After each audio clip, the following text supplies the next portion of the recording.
We have begun. All right. It is March 27th. Oh, Jesus Christ. I thought we weren't supposed to. No, this won't be evergreen. No, yeah, right. Yeah. Oh, yeah, that's true. Cut that. Well, we didn't say the year yet, so we're good. Yeah. We're golden. Yeah, exactly. 12 days after the Ides. Did I get that right? How's my math? 15th would be Ides. Right. Yeah. So there you I go. did it. Yeah. Yes. Oh, yeah, the Ides. Yeah. Okay, Caesar. There we go. Yeah, we do. Look at that. I did it again. Nice. Last one we talked about how the Roman Republic in its height, its success bred its own failure because it undermined the economic livelihoods of lower class but free people, the people who were the backbone of the army and the who made up the tribal assemblies, not the rich patrician senator types who exploited it. Okay. Can you remind me, when you say Roman Republic, can I get some dates on that? Well, technically 509 to Julius Caesar, or the first triumvirate, 50 BC. Technically, it was still a republic all the way to Augustus, 27 BC, after Augustus really took over, the Battle of Actium. But functionally, it took 100 years for the republic to die. It was a long, painful, arduous death. It was not, we passed a law and now it's not a republic. It was severe dysfunction, violence, and Mediterranean-wide civil wars. It didn't just take place in the city of Rome. Like, if you look at the civil wars that Julius Caesar fought against his fellow Roman patrician class people, even though he was a man of, he wasn't of the lower classes, but he was for them, like his armies and his legions that he forged in Gaul. He kind of became a champion of the lower classes.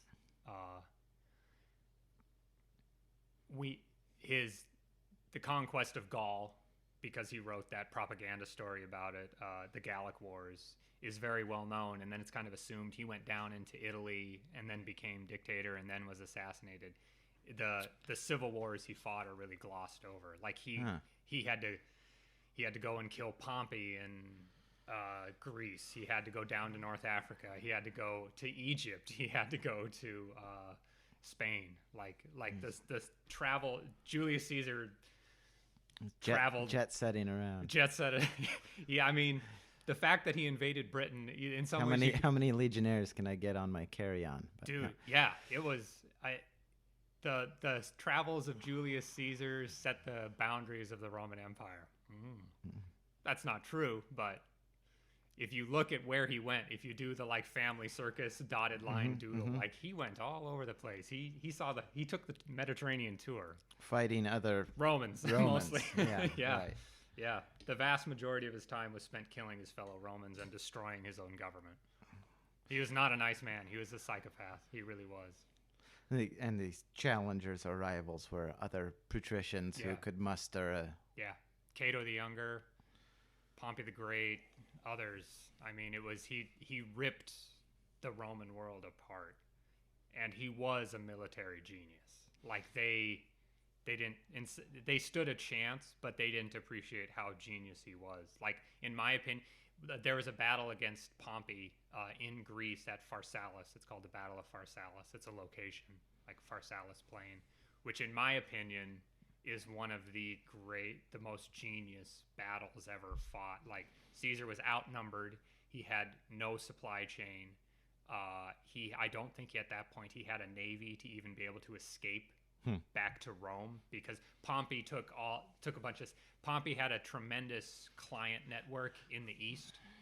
He took a bunch of senators and whatever legions he could cobble together and fled to Greece instead of drawing a line in the sand at Rome.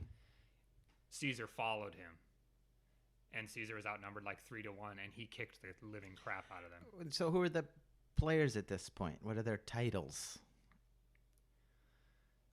Optimates were the best men. They were a faction. You could call them a political party. Okay. It's a close-knit network of incredibly wealthy and incredibly powerful Roman politicians. So Pompey and Julius are both members of this, but they're on the other side. Optimates versus, oh my God, I forgot it. Optimates versus Caesar. Caesar wasn't new money, but he was from the perspective of upper class Romans, he was a class traitor. He's quote slumming it. He's empowering all these lower class Romans through his army, and they're fanatically loyal to him. His legions were the best legions in Rome. They were incredibly well trained, and they were not used to losing.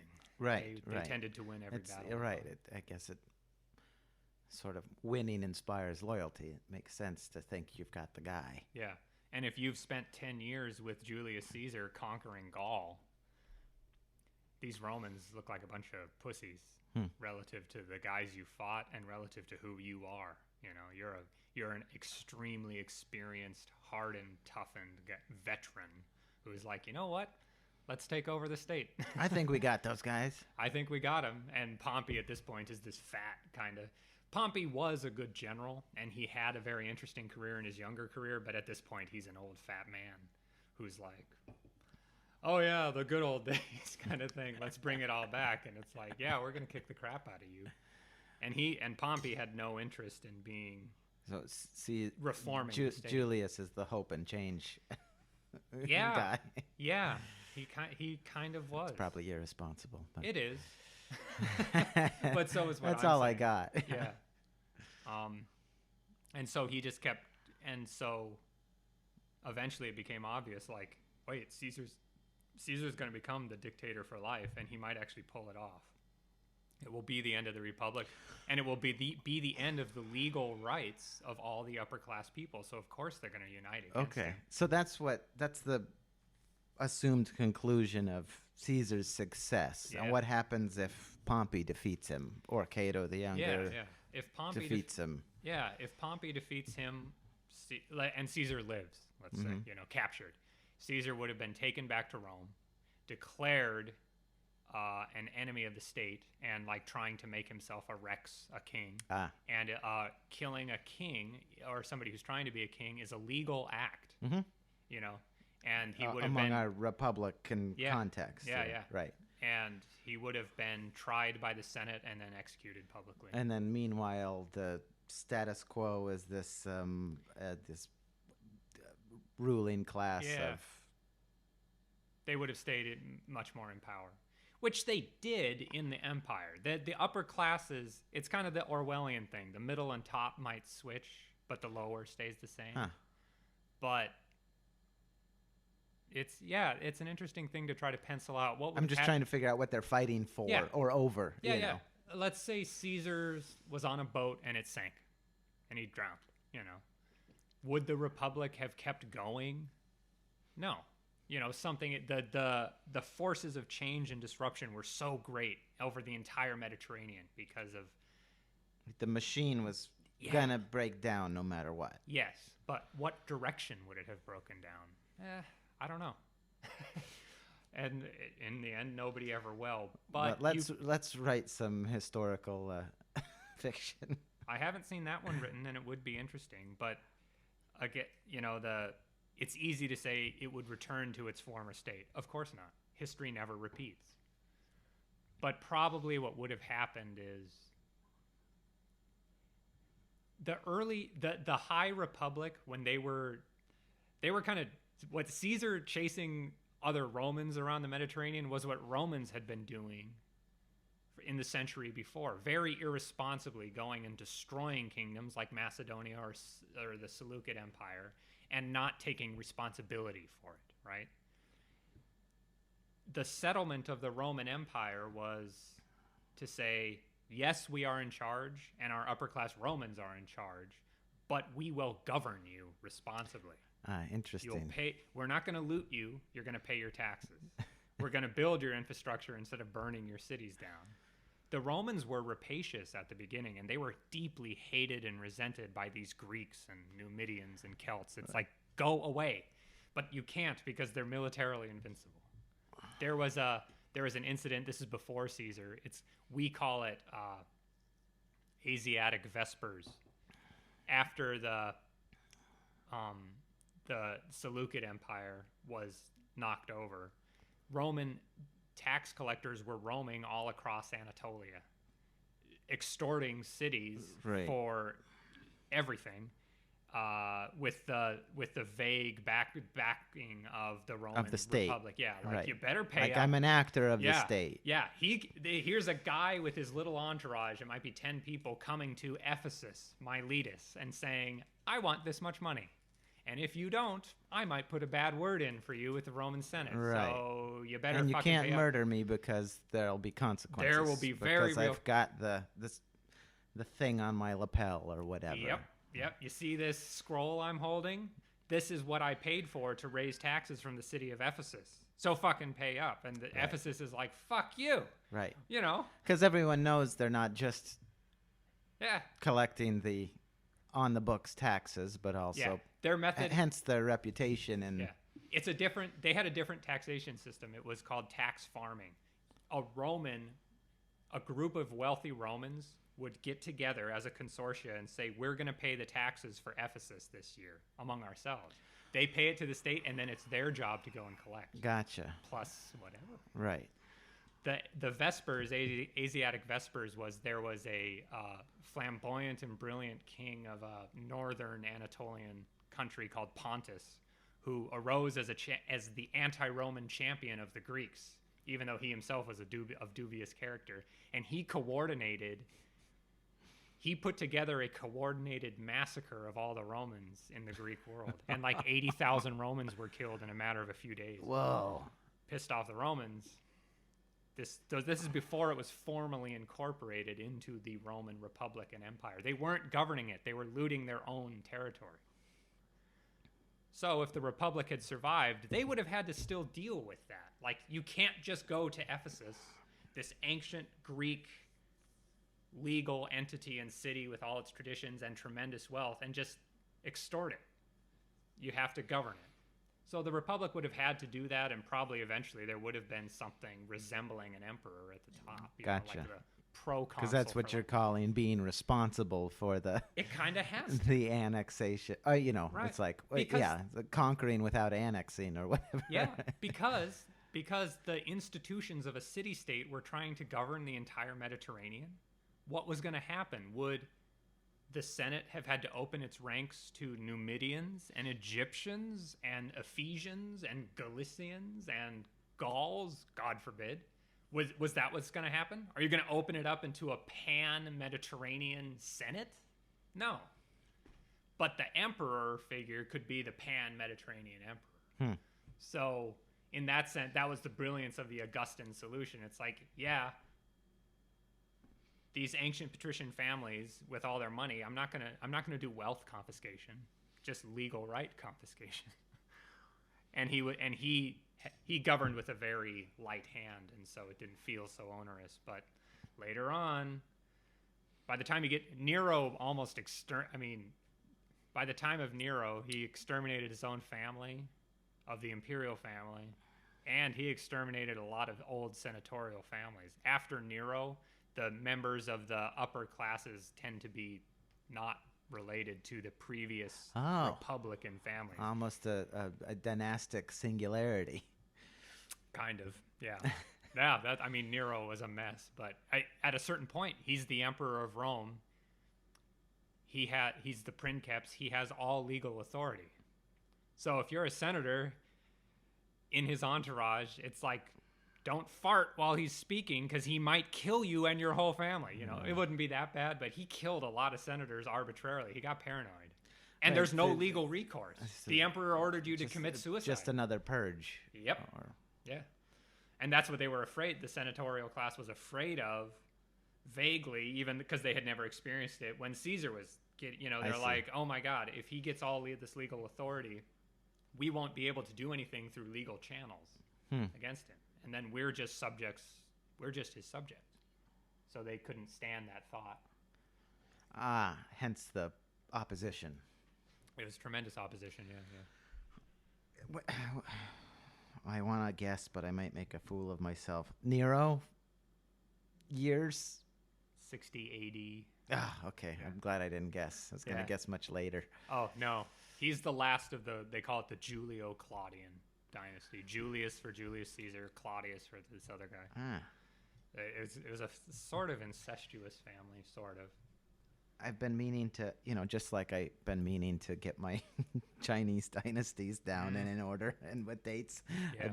It just occurred to me the other day when I was reading that dumb sort of pop pseudo-historical religious book, The War of God Against the Gods. It's a story about monotheism overtaking polytheism. But, there's lots of Constantine and his family in there and Julian the Apostate and everything. And I was like, man, I got to get these get these Caesars down someday, these emperors in order.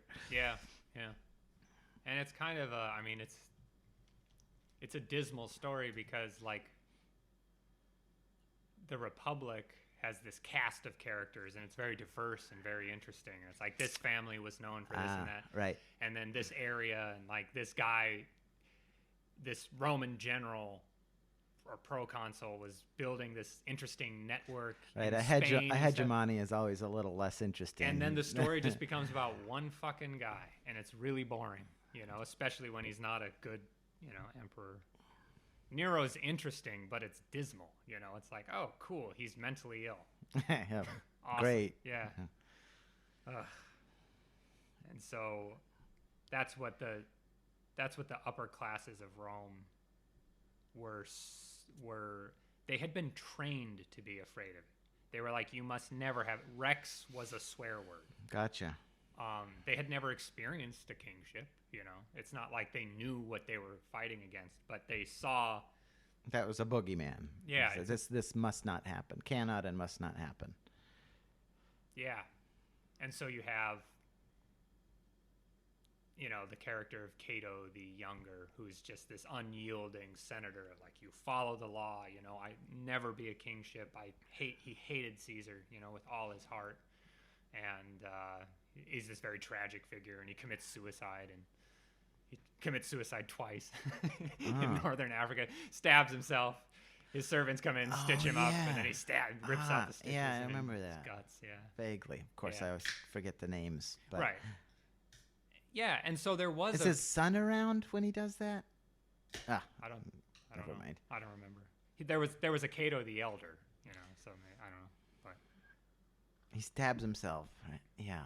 He like almost literally falls on his sword. yeah. Because he didn't want to be captured by Caesar. Caesar wanted to capture all these guys and then pardon them. Mm-hmm. Oh no, Oh, yeah. I'm doing good for Rome, blah, Right. blah. And they've Sounds like another one of these sort of in the history of emperors, knew the power of his own story. Yes, Caesar did know that. Right. Oh my God. Like they sometimes say that about Napoleon as Yes. well, Caesar was a propagandist. Good propagandist my for God. themselves, right? Yes. Those are the only two emperors I know. So I'm done. I'm done. There was a point. This is after the war. Caesar's wars had been won, and now he's in charge of the government of Rome, and nobody's exactly sure what that means because there's no technical, legal, or cultural mechanism. But he is the leading man, and there was this famous incident, and it actually happened. Apparently, he's seated on a dais, and the senators come forward to be like, they're not hailing Caesar. That's not true. They're coming to talk to him, and he didn't stand up. He stayed seated, and that was like, Oh no, he didn't. oh no, you didn't. I mean, that act might have been the catalyst in this very vague, nebulous thing that got him assassinated. How would there have been any precedent though for that expectation? Because there hadn't been seating on a throne is either for a king or a god, you know. And so, in terms of precedent, there was no precedent. In all effect, we all knew he was a Rex or whatever, but he just, in that act, sort of solidified the... Yeah, it's like, you're going to make it obvious. Okay. And in a strange way, that's what Octavian, his nephew, Caesar's adopted nephew or whatever, well, it was his heir, I guess, maybe his adopted son, got the message about that. He's like, okay, I can be a Rex I see, as long as I don't act like one. I see what we're doing. Yeah. Interesting. Yeah. Signaling. Brutus, the assassin of Caesar, or the lead man of the assassin, the conspiracy, was a direct descendant and namesake of the Brutus who killed the last Etruscan king of Rome 500 years earlier. Right. 450 years earlier. Wow. Yeah. And they were writing graffiti on the walls of Rome. That's lovely poetry. Yeah. That's real. That happened. I mean, it's amazing. But it also just, in my head, it's like also frustrating that these names stick around, just an important wealthy family is going to be an important wealthy family for 500 years. Cool republic guys. The ranks of desperate poor in those ancient societies is really just depressing to think about. And it was so universal where it's like, I farmed and then there was a flood. And then I starved to death, as did my family, and that's the end of my lineage. I mean, at least they were able to hold on to something rather than, rising and falling like waves of these desperate poor. Sure. So, but it also sucks because those rich families were drinking the blood of the poor. Right, but it sounds like you're saying even the poor may have had a ancestral homestead. Oh, they did. For sure they did. Grandpa's farm. The only property you had was your land. That's a thing, again, saying like modern versus ancient. Like, the only thing you had was your property, if you're a farmer of these ancient societies, and the only thing you could even use to leverage manufacturing capacity to have like a shirt or a shoe is your land. Like, I don't have any shoes.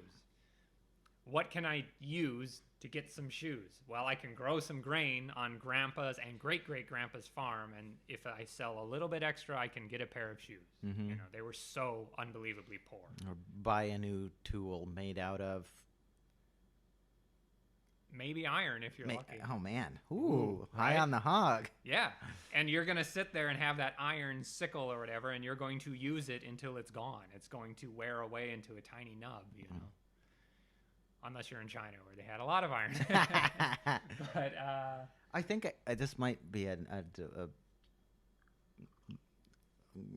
branching path, and I think I may have asked this the last time we were talking about this, but, thinking about poor farmers, but who had a farm, and then wondering about folks who didn't even have a farm. Yeah.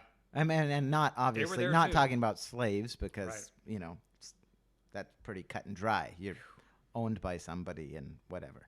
But the folks, free Romans who didn't have land, or Roman citizens who didn't have land, the landless poor. Right. They were really poor. And were they around? Were they begging on city streets? Yes. Were they sleeping in hedges in the countryside? Yes, they were. It was. Were they beggars? Were they beggars and thieves and cut purses? Or Yes, if you were away from the city, far enough away that there's no enforcement. But you are also probably a cut purse hiding in the sewers of Rome. Could you be employed by a landowner? Day laborers. Okay. Day laborers. Gotcha. Yeah. It was so you could still work maybe, but there's a difference between the landowner and you, obviously. Profound. You had if you were a landless poor in the late Republic, you had no future except maybe to throw in your lot with somebody like a Julius Caesar. Oh, could you be a soldier? Maybe. Someone would loan you a breastplate or I mean, you could be a camp follower of Julius Caesar. All those armies, you got to, even if we know the formal number of the size of the army, you got to double it because of the camp followers. It's like maybe there's some loot. Or they're scavenging. I'll go. Yes, they're scavenging, and it's like, you know what I'll do? I'll be an informal servant of this legionnaire. I'll start your campfire. Sure, I'm a squire. Yes.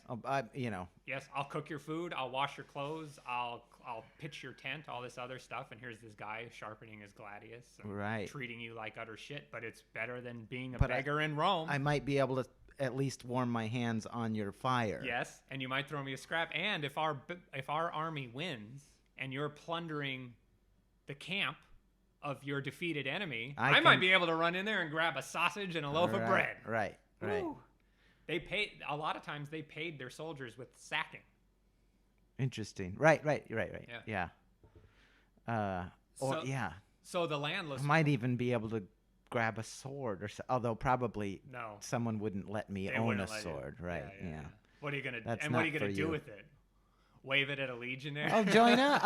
At that point, I can join up, right? If I've got the gear. If you're young and healthy, and maybe you do, talk to the captain over here and see if I can get a salary. If I've got, he'd probably laugh at you because you have no training. What am I? I'm a hardened centurion in Caesar's army. I was at the siege of Alesia. And here's this 18-year-old. It'd be like me showing up to the Seahawks with a helmet and the shoulder pads and being like, "Hey guys, can I play?" It would. It'd be like even if I was in good shape, it would be laughable. Yeah. Yeah. Which I'm not, for the listener. Yeah. Yeah, and your sob story would have been like, my grandpa had a farm in Campania, and he got bought out, because he died. And they're go away. I've been following you guys for your whole tour. I'm imagining like Deadheads or something, following the Legion. One of them would probably be like, I'm going to rape you.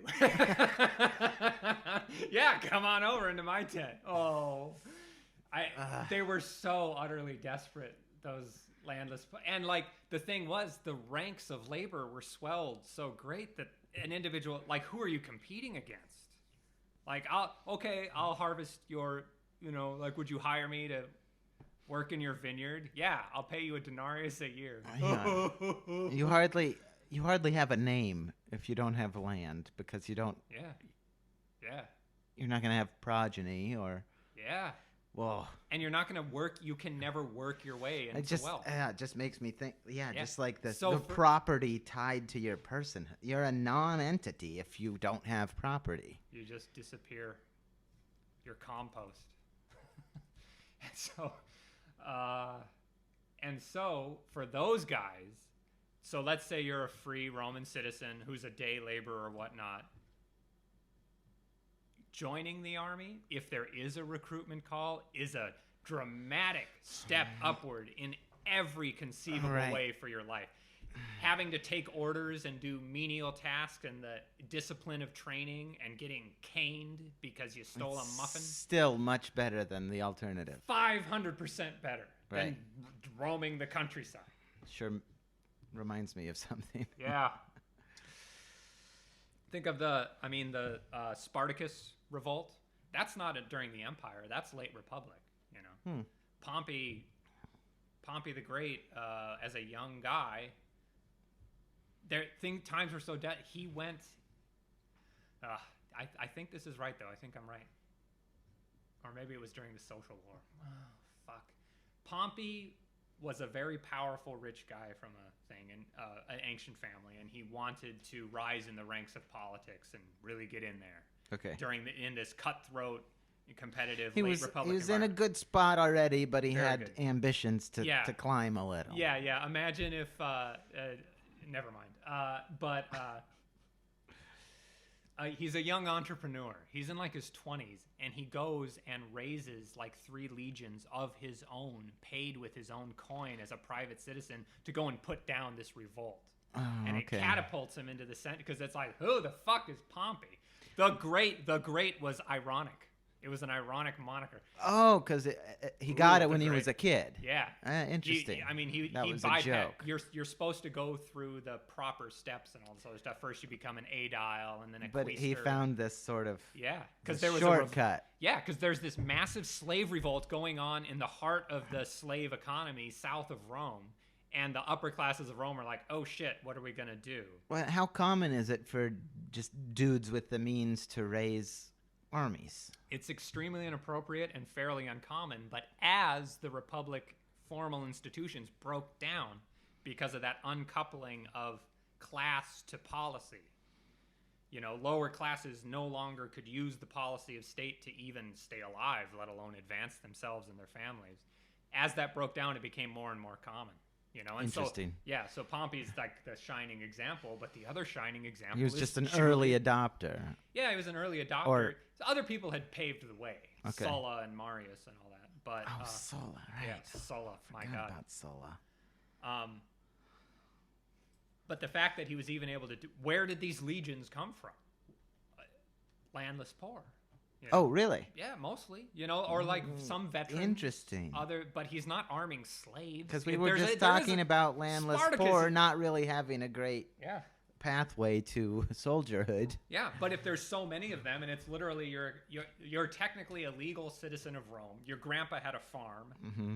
Your grandpa served in the army. He died in Spain. His farm was bought out by this rich patrician who had big latifundia slave estates. You don't have anything else to do. You have no prospects. I've got good coin. Am I supposed to walk into the hills? There's no land to buy. And even if there was, it's so fucking expensive, I can't even think about it. I'm going to go and try to be a day laborer. He's a literal rabble rouser. Yeah. He rouses some rabble and then goes and puts down the slave rebellion. Yeah, he helps do it. Yeah. Okay. Yeah. But he does it outside of he wasn't given a command. Right. He's just like, hello, here I am. He's an extra state, and they didn't know what to do with him almost at first. Like, you can't do that. That would be as if, who's a really rich kind of dilettante in our day and age? Dan Bilzerian. It'd be as if Dan Bilzerian went to homeless camps and turned them into army infantry units, quote, right, and went and helped quell a rebellion of other homeless people in Los Angeles and said, I want to be a general. You think within our... it's a very... Sure, yeah. It's an extreme example, but because he was part of an ancient family that was already politically connected, so... It'd be more like if Al Gore did something. Yeah, or Al Gore's kid. Bill Gates, or... Yeah. Well, Al Gore's kid, or grandson. Or how about a... And Pompey wanted... How about a Kardashian? Yeah, kind of. He's not... I mean, Pompey wasn't a dilettante so much, but you know what you understand what I'm saying. Sure, yeah. It was completely inappropriate, illegal, but he did help quell this revolt, so what are you going to do, And so it worked. It got him some... It got him what he wanted, yeah. It was never... They never... Well, what did it get him? Power, influence, and fame. Even though it was sort of this... Yeah. It was way out of line. Completely outside the normal channels, but it did get him a boost. Oh, tremendous boost. Because you can't send... Did his peers weren't I mean, it sounds like... Wouldn't his peers have been scandalized? They were, but what can you do? Because he knew how to use the propaganda. Okay. And he kept rolling forward with it. I'm just sort of... I don't understand, what public opinion does for you, in this... structure. The other thing is you can't... If they didn't... Because if all the people who are your peers in wealth and influence and power think that was out of line, how does that help you? Because you can... There's the vague perceived threat of, you mess with me too much and I might go rouse some more rabble. Gotcha. Right. So and there is something to be said for the opinion of the masses. Absolutely. That's always the case with every society, except for societies with very little structure. And so there's something of a parallel example to Pompey, one that didn't work, a pre-Caesar sort of, It's called the Catiline Conspiracy. And a senator of the patrician class named Catiline is his last name, went into the countryside and he roused some rabble and was thinking about marching on Rome and taking it over. And Cicero helped stop it. They uncovered the conspiracy, and I think they just had to execute Catiline because it was so ham-handed and heavy-handed. Because we really don't have a choice here, man. Dude, yeah. I kind of like you, but we gotta put you down. Yeah, you can't do this. Yeah. But the caveat for Pompey was he used it to support Rome and defend Rome. I see. And so it had to be like, we either are going to have Don't be mad at me. I was just helping out. You guys needed help? I spent my own good money on this. Yeah. It was like that. And so he weaseled his way in, and then he stayed in. And so, Pompey became a major player in the state. So if Pompey had tried to do what Catiline did, Pompey would have probably ended up just executed, But instead, he used it to support the state, and he disbanded those legions. He didn't pull a Caesar. He's like, oh no. You needed help. There was a slave revolt. What if the slaves had marched on Rome? How many of you would have been killed if it hadn't been for me? You ingrates. Okay. Sort of a nice harmony of. He disbands his legions. Maybe, I don't know, gives them some land, or probably not. I don't really know. I should be careful. But and then sorry guys, you're all laid off. Yeah. You're back to the streets with you. Yeah. And then maybe then they could get a job though. I mean, maybe could continue to be soldiers. They have a campaign under their belt, right? And the clout. So that's the client patron system of like, if maybe you were a centurion with Pompey and you're like, you're gonna go and knock on Pompey's door and be like, hey, remember me from last year with that slave revolt and all that? I can't find a job, but I would really appreciate it if you could help me get a job in this other legion, right? Or something. And Pompey would be like, oh, okay. Man. I mean, if you're a powerful patron in the Republic of Rome, you've got a list of your people who are gonna sit there and line up out the door, and it's like, I need this, I need that, and it's quid pro. He's holding court. I don't even need a proper time machine, but even just a spectator time machine would be pretty lovely. Wouldn't it? I just wanted, to see it. Yeah, a time machine and a translator. Right. I don't even need to, touch anything. I just want to watch. Me too, man. And you can contrast this so much with, like Italy is a peninsula sticking into the Mediterranean. The Nile River Valley is a peninsula sticking into the desert. This isn't happening in the Nile River Valley. The land is so fertile and it's so well known. It's not socially breaking down. It's not like they're conquering people and opening up these huge estates. It's like, yeah, this has been my family farm for 1,000 years. Or maybe, I grow the grain. It's enough to eat. We have enough barley. They're not experiencing this at the exact same time. At the exact same time, similar geography, very different soil conditions, Yeah, so what are the important distinctions? Is it there's enough to eat, very stable, ancient society, very steady legal system that's not being ripped apart by conquest.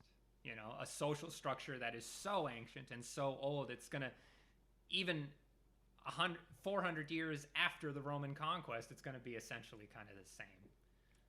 Whereas Italy is just careening, ricocheting between these economic and military and social forces. The clock tick is the the harmonic pulse almost. Yeah. I mean that's sort of a musical term, but you can talk about the tempo of a piece of music, which is like beats per minute or whatever. Yeah. But then you can talk about how quickly or slowly the harmony changes.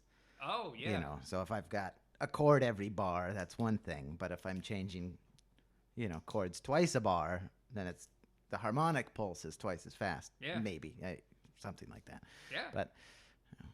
Yeah, a chant, an ancient chant. Exactly. Versus. Yeah.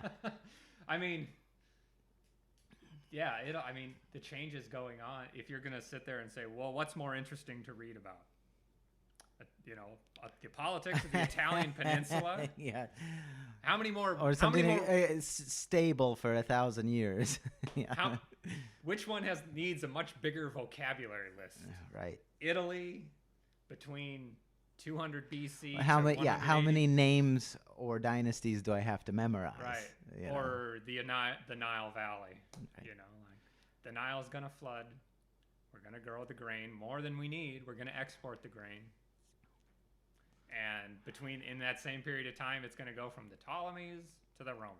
The end. Very slow. Nice picking. Place to live. Yeah. I said we were talking about euphemisms for sex. Yeah. Like in the Amazon, into the woods. Right.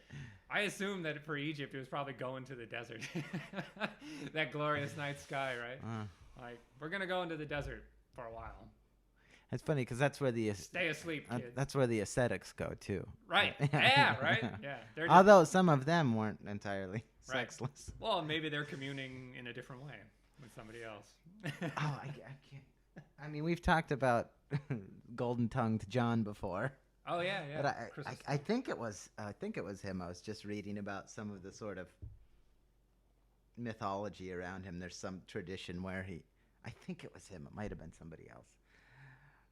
But he was, meditating in a desert cave or whatever, being a desert ascetic.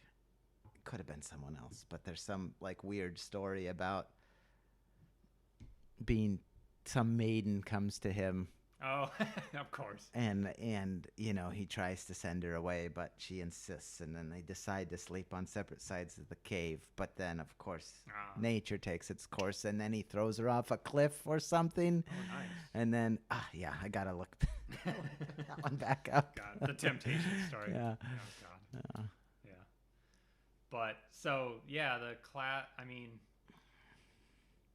military success destroyed the agricultural and economics is agriculture in the ancient world pretty much.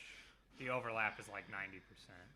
Destroyed the agricultural and economic structure of the Italian peninsula, and you can see that was the cause, and the effect is all this political and just upheaval and social destruction, and it makes for a very interesting story.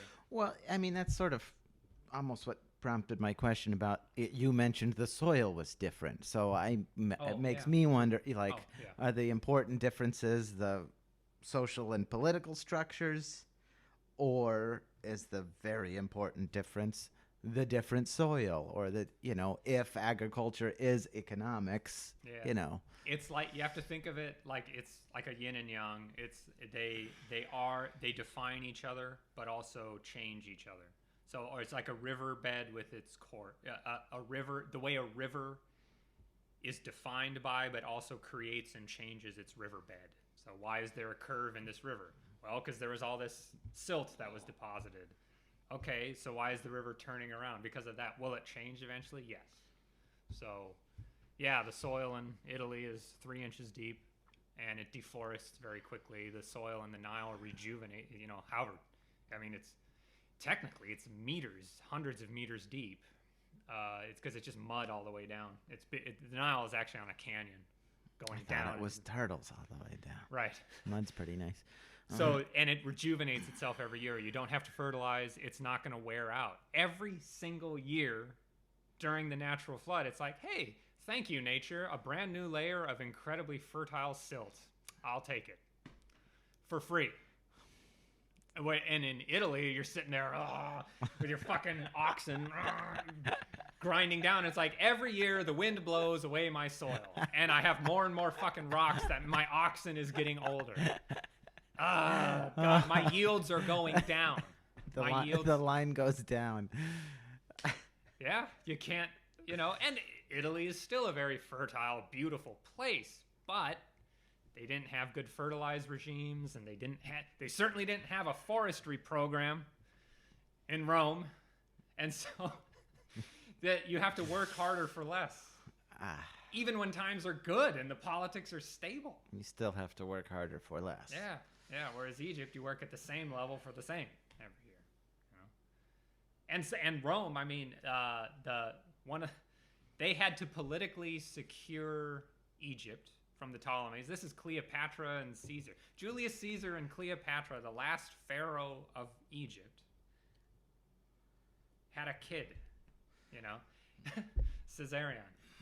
Rome had to secure Egypt politically for the economic reason that Italy could not feed itself. So they needed the grain of Egypt to come, and there's that grain arrow again. There's that arrow of grain. So the politics had to secure the economics because of the ecology. They didn't have to send Roman armies to the middle of the Sahara to secure it because they needed sand in Italy. Right.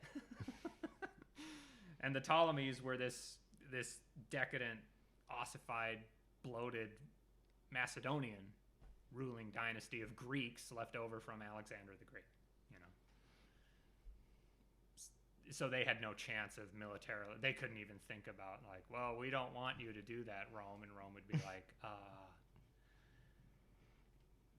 go away, which is what happened. 27 BC is the Battle of Actium, where, see, they had to secure Egypt no matter what. This is Mark Antony, who was a lieutenant of Julius Caesar, who said, oh yeah, you bang. I remember Caesar. Yeah, let's also bang. With Cleopatra. Mm-hmm. They have this big navy, though, and they're kind of like Mark Antony was the Roman leader who it's so strange politically to think about it, but under Roman auspices, and like I was Julius Caesar's lieutenant, put together this very weird coalition of the remnants of the Greek Ptolemaic kingdoms and the Greek economic power into a big navy, and they sail it up to western Greece, this bay, the Bay of Actium, to try to take over Rome from Octavian, the nephew and designated legal heir of Julius Caesar. But he's a young guy. He reinvents himself politically as being this radical guy who's going to continue Caesar's heritage to being like, oh no, Mark Antony and Cleopatra, they're these Oriental Eastern types. They're not Roman. They're going to take us over. He completely flips. That helps rally the support of the Roman aristocracy, and they defeat Antony and Cleopatra in that battle. And that's the year that he was the last man standing. Octavian. And he became Augustus. Right. If Mark Antony and that's why we have October? No, October is 8. Julius, July, and August. Oh. Julius, Augustus. Oh, okay. October's 8th. I know, that's funny. You get That's right. Your Jeopardy number just a coincidence. Yeah. There were a couple Caesars right in front. I thought it'd be another Caesar. Damn it. Of course it's 8. Yeah, if we had why is his board. name 8? Yeah, right. What's the Carmen San Diego damn it. noise? Yeah. Oh, man. No, cut that. Yeah, right. Oh, that's gold. Yeah, right. Nope, it's number 8. Yeah. Yeah, and so, I mean, here's the other one. If Caesar had lost against... But December's 10. Yeah, right. Mind blown. No, right. Sorry, go on. We had the hypothetical of what if the senators had won against Caesar, Pompey and all that. Well, Here's the other hypothetical. What if in the, coincidences of battle and how random they can be, what if Mark Antony and Cleopatra had won? Well, Mark Antony would have he would have marched on Rome. He would, his logistics would have been this big navy that he still had, Sure. And it would not have been a Greek takeover of Rome, but the end result would have probably been fairly similar. Mark Antony would have been the leading head of state. He wouldn't have called himself a princeps. I don't know. And that's why we have March. Sorry. March is Mars. Mars, I know. Okay, sorry. And so it would have had to, the settlement in terms of structure and what actually mattered for the person living in the Mediterranean at the time would have been almost identical. It would have had to have been. One way of thinking about it is the economy of Italy was starving to death. And this ravenous thing went out to the rest of the Mediterranean and ate them. And in the act of eating and digesting, redefined itself as a Mediterranean spanning empire. It had to. It was going to happen regardless of the, again, like Mad Libs. Regardless of the proper nouns in. Yeah. And regardless, is it going to be a princeps or imperator or dictator? What's a label? He's the one man at the head of state. The shape would have been pretty much identical. Yeah, shape identical, had to be. Different labels. Yeah. Because that's what happened anyway with Octavian. I mean, Roman culture became essentially Greek and Hellenistic, with Roman tweaks at the top, of course. But the Greek language never went away, and by the time you get to the Eastern Roman Empire, nobody's speaking Latin, and Roman architecture became basically synonymous with Greek architecture, and the overall culture of Hellenism, of cities, became the norm. And that would have happened regardless whether Octavian or Mark Antony would have won, Why didn't we've gone over this, but why did the Romans conquered Gaul, but they didn't become Gallic in culture. The Romans conquered the Spanish, Hispania, the peninsula, and they didn't adopt Hispanian norms. And they conquered North Africa, but they didn't adopt North African norms. They conquered Greek and then adopted all the Greek norms. So and so you could look at it as the ecology, because what was going to happen? Was a military genius going to pop up in North Africa after the Roman conquest? Maybe a guy in Numidia would have popped up and said, "I'm going to throw off the Roman yoke and reconquer it." It's unthinkable. It doesn't even make sense. Was a military genius going to arise in southern Egypt, put together an army, create a new governing structure, and then go and take on the Romans? No. What are you doing? This is a joke. The Roman military machine was so invincible and so efficient that it was able to go and eat the economic resources that Italy didn't have. Instead of turning inward and saying we need to reform our agricultural system and whatnot, let's just send militaries overseas and plunder them and loot them. And so Italy was enriching itself at the expense of the entire Mediterranean rim. But once that process was over, it integrated it and settled down and became peaceful. Mm-hmm. Man, yeah. There's an estimate. This is well before what we're talking about. This is the height of the Republic, not the late Republic. This is when the Republic was working well.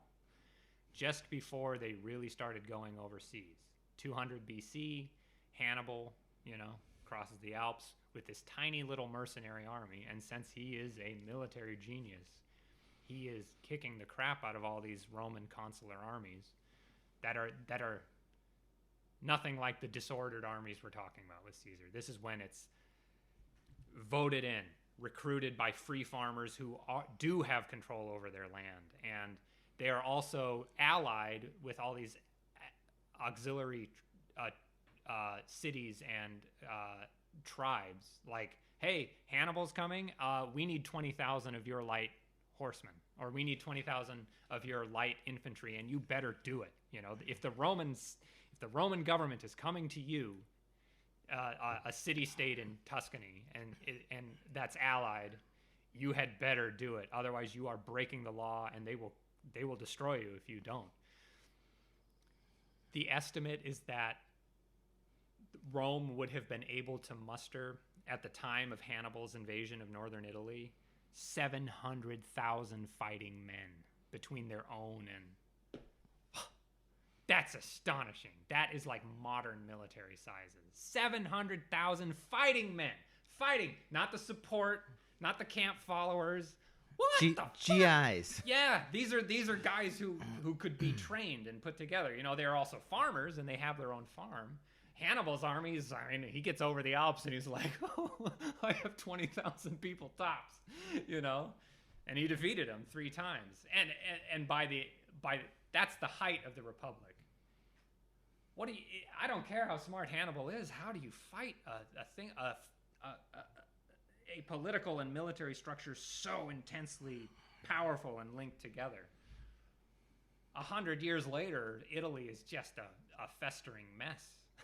It's like, what is going on? You went from being like this fairly smoothly functioning legal systems, the hoops you could jump through, you could sue people, to like, oh my God, there's landless pores swarming all over the place. It didn't take long. No. It was, it's really quite something. Relative, and then, you can contrast that to like, not so, it doesn't make sense to use this for Italy, but other parts of the Mediterranean, let's say France in the early Middle Ages, they're at such a low point of, they're at such a low standard of living and low productivity because they kind of don't know they're not very good at farming. Like it's very stable again, for a very long period of time. Like, yeah, we're grubbing in the mud. But we'll be here for a while. Mm-hmm. Which just goes to show you, sometimes success doesn't feel like it. Right, that's interesting. That takes me back to harmonic pulse, but it also made me think of, there's you can have a speed, but then you have acceleration, rate of change, So. If you have a very fast plane, you better be good at piloting it. And you better have a really good set of headlights that can maybe see what's coming. If you have a blimp, you can see the... Right. Hell, just float with the wind. Right. It may not be fast, but it's not dynamic. Yeah, and it's not gonna crash into anything because it's a blimp. Maybe it'll sink and rise, But if it's a blimp, you don't even have to steer.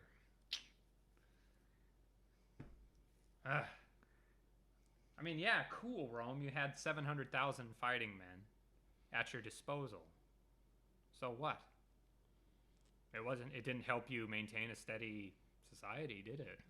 And it certainly didn't guarantee the freedoms of the Roman aristocrats, did it? Because they lost all that. So what were you good at? If the path that brought you there... What was it all for? Yeah, it's the old thing. If the path you were on brought you to this outcome, what good was the path? It seems tautological until you go, there are options, Right. They could have turned inward. They had the politics, and they certainly were able to enforce laws. They could have... But how successful could that have been with the realities of the agriculture and the economics? Right. It would have taken They turned outward for a reason. Yeah, they did. They felt low, they were low on supplies. They had to go get some, right? Yeah. Well, and the Gracchi brothers who we talked about, what if maybe that was the real inflection. What if they had succeeded, Who knows? But they didn't. And so if they had succeeded, let's say Tiberius Gracchus had succeeded in his land reform, and he had said, look, this is really bad. We are losing free, poor farmers. They are being gobbled up by these upper class patrician types. And let's say the patricians, enough of them, had said, you know what, you're right. This is unsustainable. We need to figure something out. Maybe there would be Latin speakers today instead of not, Right. Because if Italia had stayed Roman, and we talked about this a long time ago. I used the analogy of like, what's stronger, a glass marble or a big glass sphere, a hollow glass sphere. If Italia had stayed unified and Roman and Latin in culture, and they had said, we do need to have a sustainable agricultural system and a sustainable economy. Let's not turn outward. Let's turn inward. Right. Let's figure it out. Let's put these people on land rather than military campaigns to take resources from outside of ourselves. Yes. Maybe there might still be Romans today instead of not. There are no Romans. There are more Vulcan speakers than Latin speakers. I don't know if that's true, but well, maybe more. What's the Esperanto? Yeah, probably not. But if you had sat a Roman down. Oh, I meant Klingon. Dang. Oh, right. Yeah. Well, if you had sat a Roman down, especially of an upper class person, and said, "Look, in the not too distant future, there's not going to be anybody like you culturally. All those patrician all your families and the legacies and all of this will be gone. It will be lost to foreign invaders if you conquer the whole Mediterranean and do it, because it will make you more vulnerable, not less." Right. Yes, your glorious empire, your Roman culture will be spread from Scotland to the Euphrates. But you're going to have a long frontier then, all along the Rhine and Danube. You don't know about the Danube River yet. But you will make it all the way there, and then you will crumble away into the ash heap of history. He might have given him pause. He might say, you know what, let's just stick with Italy. Italy's plenty big.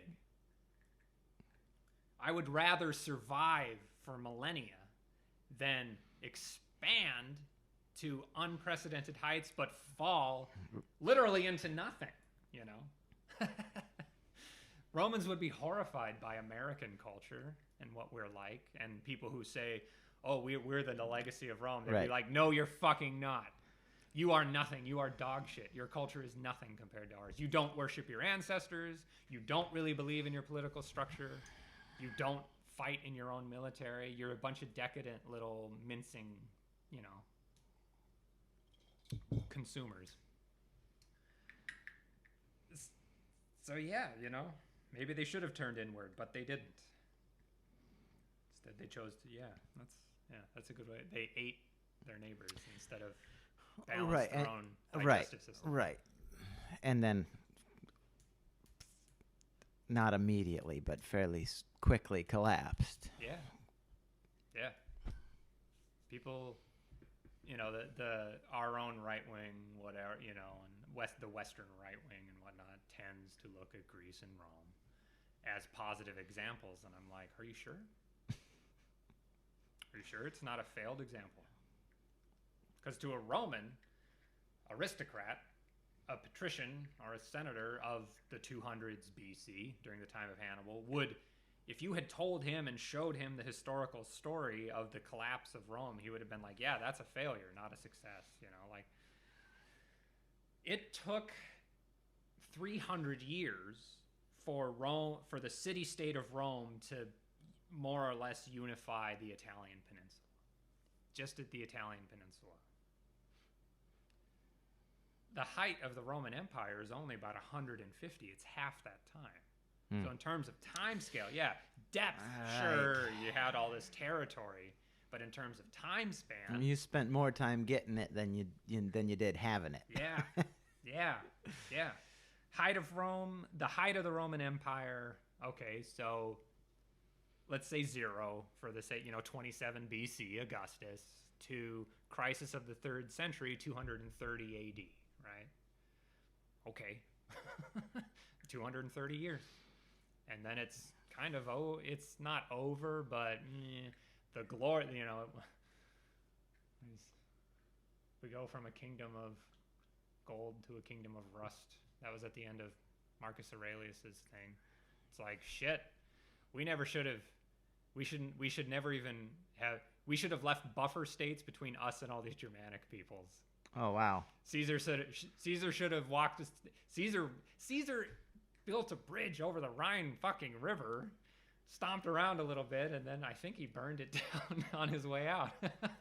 But he was smart enough to have, and he's fighting these Germans, Ariovistus, he should have said, wait a minute, look at all this wood and look at how deep this dirt is.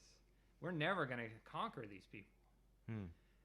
We better do everything we can to build a strong wall of other government. Like Romans shouldn't fight Germans. Celts should. We should be paying and training Celtic governments to fight the Romans, and they will be fight the Germans, sorry, to their north, and they will be so grateful to us. The Trajan, later on, Optimum Princeps, the greatest of the Roman emperors, of 100s AD, conquered this Thracian kingdom north of the Danube called Dacians. And everybody at the time was like, oh, this is fabulous, because they had gold and they were good soldiers and all this other thing. And they were raiding south of the Danube and burning down Roman towns and stuff. But at the time, it's like, this is awesome. They were only able to hold on to that province. It was a salient. Oh, you have the kingdom of Dacia. Good you. Whoop-de-fucking-do. Guess who's north of that? Goths.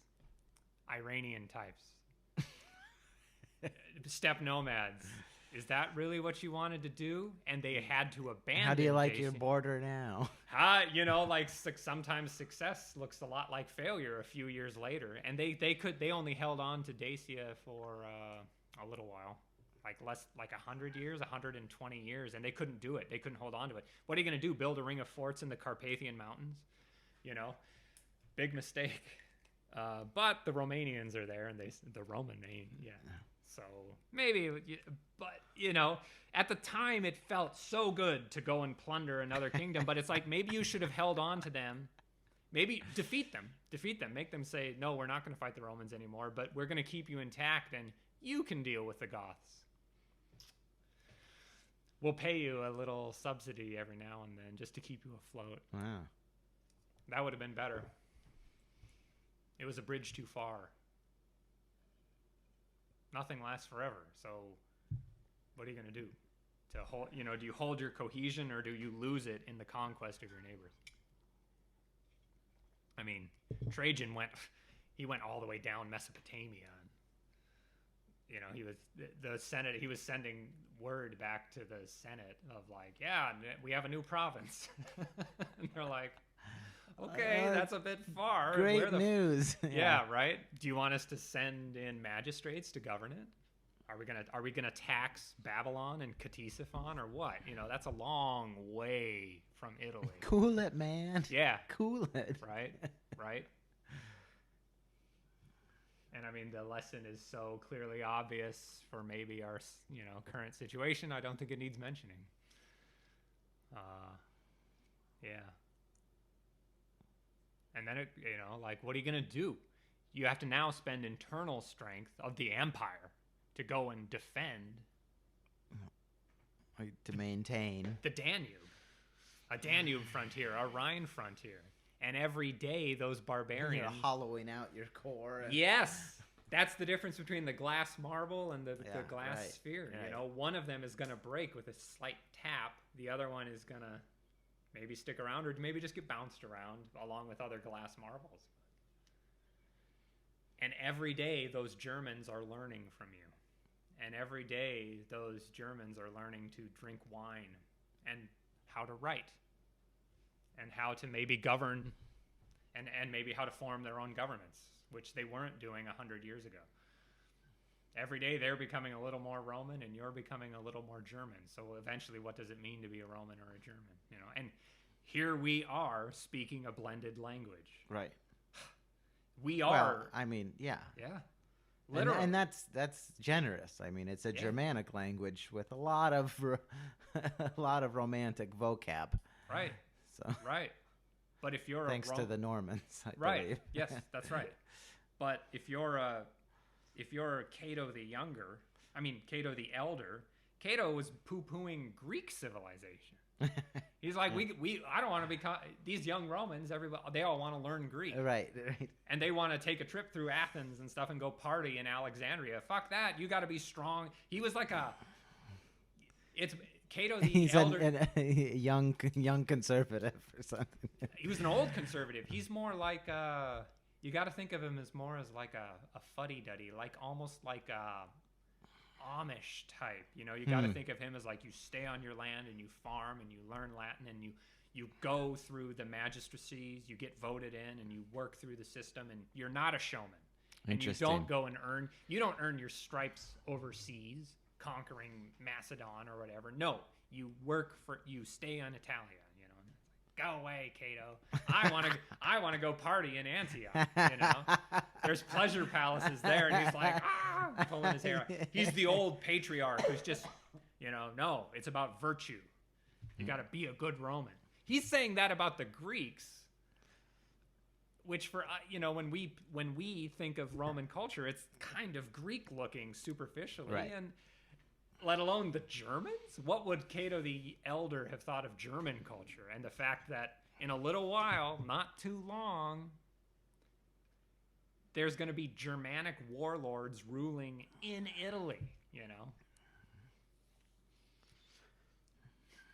Lombard. Got him. It's kind of... Got him.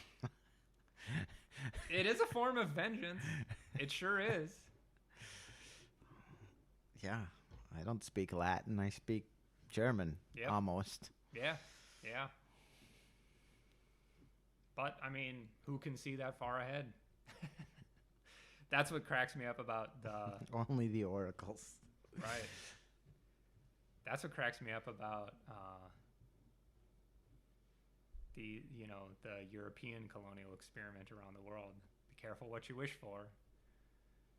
You came on boats with cannons and gunpowder to far-off lands to meet them, kill them, and take their stuff. Okay, cool. You know, and if you're somebody who's like, oh, what was lost with the conquest of the, how much culture was lost by the Spanish conquest of the Aztecs and tearing down these temples and destroying these institutions and political structures. It hurts to think about, you know, because I wouldn't want to do away with the Catholic Church. I would never ever desecrate anybody's sacred places, and I would never want to lose anybody's sacred histories, you know, at all. But the loss of Aztec religion is as bad as if we lost the papacy and Catholicism.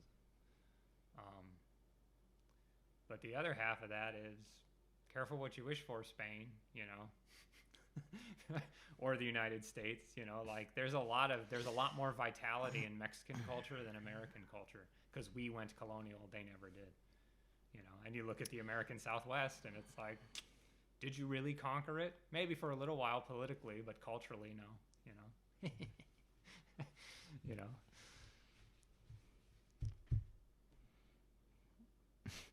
Careful what you wish for, Caesar. Yeah, you know, you conquered Gaul and you made contact with the Germans, but in the long run, who won? Where are they now? Where are they now?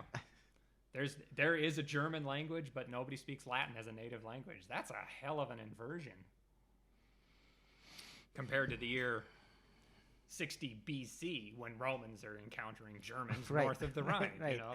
Hey, that language is an affectation if you're a scientist or a religious expert. You know. Yeah. So what happened? And I mean, and we got to go with China. Of course. China's like, okay. Don't make contact with China if you don't want to be eaten by them.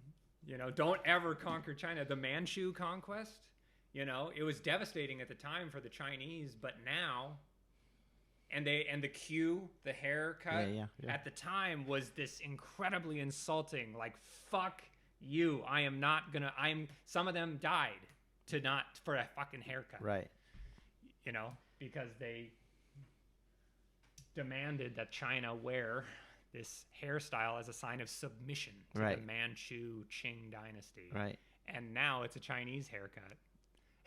And nobody speaks Manchu as a native language. Now there's an attempt actually to be a revival of the Manchu language, but Huh. It's not in anybody's native language. It's an affectation again. Manchuria was never, what we call Manchuria, was never ever considered a part of China proper until after the Qing conquest. Ever. At no point. It's like, what's China? It's whatever that river is, you know, Shanhai Guan, the pass, you know, the Great Wall goes into the sea. And it's China south and it's barbarian lands to the north. Now Manchuria is very much a part of China. So whatever you do, don't touch China. It's like this surface that goes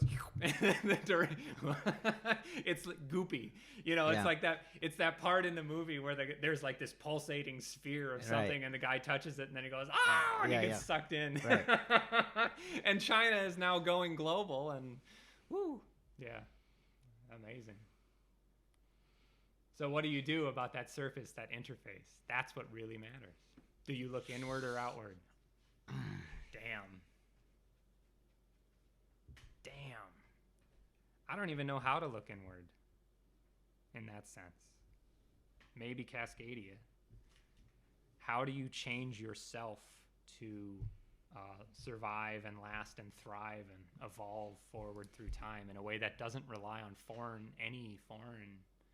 I don't care if you attack me with terrorism or whatever. This is about me. You know, I will still respond in that sense. I will still respond for my own survival and well-being. I don't care what you think about me. This is about. I feel like it's a tricky thing to do intentionally. It is. I don't know. You know. I genuinely don't know. I'm not just saying it as a rhetorical device. Maybe I'm groping feebly towards it. I mean, like, cultures aren't engineered. No, that's right. You know, languages aren't built. Yeah. There was the one, with the Manchu conquest of China. I think I read this to you. It's in that book on the Oboy Regency. But they made the point, the Manchu, the Ming was disintegrating, and it was a big mess in China, whereas in Manchuria it was actually kind of sitting pretty. The Narachi had built a strong, effective government and a good economy, and so it was nicer to live in Manchuria than it was to live in China, south of the wall. But the Qing were desperate to say, no, we are not barbarians. We have the new mandate of heaven, because they made the point, I should almost grab it. When the Mongols were invading, the Song dynasty would not answer them diplomatically. It was a very deliberate policy of absolute silence. The Mongols would come south, would come and say, surrender and we'll give you these terms. No answer, zero. We will not even answer you. You are not worthy of even a diplomatic, not even a no. We won't even say no to you. Right. And they were doing the same thing to the Qing, and the Qing had an awareness of that. They had their history too. You know, they had good historical records, and they were saying, you are treating us as if we were the Mongols, but you mustn't. We are not like that. You need to answer. You need to deal with us diplomatically because we have claimed the mandate of heaven. You know, and we are not like the Mongols. We are more civilized. Yeah. So maybe that's that tiny little vignette of history is maybe an example of that interface. You know, right. Like, if you have that way of looking inward instead of outward, that's an epiphenomenon that will rise to the top. That'll kind of tell you something. You know, it's just something. It's just so incredible to think of. Like, what if what if the Romans were still around? Literally, you know, not figuratively, not metaphorically, the way it's like, oh, we're all inheritors of the Roman civilization. What if there were Latin-speaking peoples as a native language in a united Italy in the year 2020? Oh, we said the date. Yeah.